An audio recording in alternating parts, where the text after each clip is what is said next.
After 1,000 years of living in this city, pigeons are now having to learn to avoid a fish.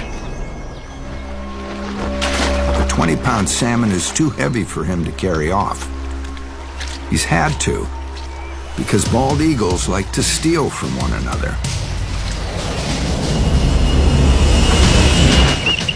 With talons so powerful they can break bones, and razor-sharp beaks that can peck out eyes. It may look brutal, but the eagles are better for it. The strongest will survive and pass on their skills to the next generation.